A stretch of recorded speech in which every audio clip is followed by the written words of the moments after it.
ഭേദപ്പെട്ട വില ലഭിക്കുമ്പോഴും രോഗബാധയും തൊഴിലാളിക്ഷേമവും ഇടുക്കിയിലെ ഏലം കർഷകർക്ക് തിരിച്ചടിയാകുന്നു. ജലസേചന സംവിധാനമില്ലാതെ ചെടികൾ കരിഞ്ഞുണങ്ങുന്നതും ഏലം കൃഷിക്ക് വെല്ലുവിളിയാണ്.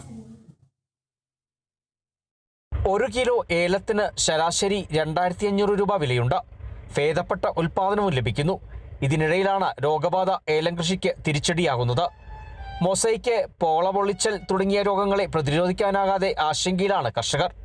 ഉൽപ്പാദനം താരതമ്യേന ശരാശരി ഉൽപ്പാദനം ഉണ്ടെങ്കിലും വില ഇപ്പം മരുന്നിൻ്റെയും വളത്തിൻ്റെയും വില അനുസരിച്ച് നമുക്കത് കമ്പയർ ചെയ്യുമ്പോൾ വലിയ ലാഭകരമായിട്ട് ഇപ്പോഴത്തെ അവസ്ഥയിൽ നമുക്ക് മുന്നോട്ട് പോകാൻ കഴിയുന്നില്ല. എങ്കിലും ശരാശരി പിടിച്ചു നിൽക്കാമെന്ന് മാത്രമേ കഴിയുന്നുള്ളൂ. സ്ഥിരമായി തൊഴിലാളികളെ കിട്ടിയാൽ മാത്രമേ ഏലം കൃഷി മുമ്പോട്ട് കൊണ്ടുപോകാനാകൂ. തൊഴിലാളി ക്ഷാമവും ഏലം മേഖലയ്ക്ക് തിരിച്ചടിയാണ്. എത്രമാത്രം ഉൽപ്പാദിപ്പിച്ചെടുത്താലും തൊഴിലാളി ക്ഷാമം പ്രാതിനിധ്യകരമാണ്. കാരണം ഇതിൻ്റെ മറ്റെല്ലാ വിളകളും പോലെയല്ല, ഏലം കൃത്യമായി ആ സമയത്ത് പറിച്ചെടുക്കുക, അത് സംസ്കരിച്ചെടുക്കുക എന്നൊരു ഭയങ്കര വെല്ലുവിളി എന്ന് കരുതുന്നൊരു സാഹചര്യമാണ് ഇപ്പോൾ ഉള്ളത്. വേനലിന്റെ തുടക്കത്തിൽ തന്നെ ഏലച്ചെടികൾ കരിഞ്ഞുണങ്ങുന്നു. പച്ചവല വിരിച്ചാണ് പലരും ചെടികൾ സംരക്ഷിക്കുന്നത്. കാലാവസ്ഥാ വ്യതിയാനം മൂലം കൃഷി മുന്നോട്ട് കൊണ്ടുപോകാൻ കർഷകർ ബുദ്ധിമുട്ടുകയാണ്. Bineesh Antony, Kerala vision news, Idukki.